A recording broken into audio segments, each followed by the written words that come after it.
Phyllis,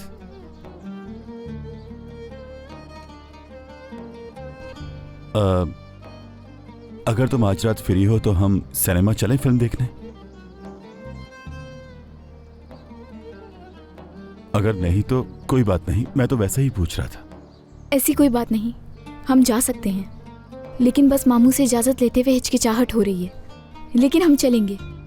ठीक है, पूछ लेना तुम, आज रात चलेंगे। कौन सी फिल्म देखेंगे? हॉरर मूवी देखें? ठीक है। ठीक है, फिर रात को मिलते हैं। खुदा हाफिज।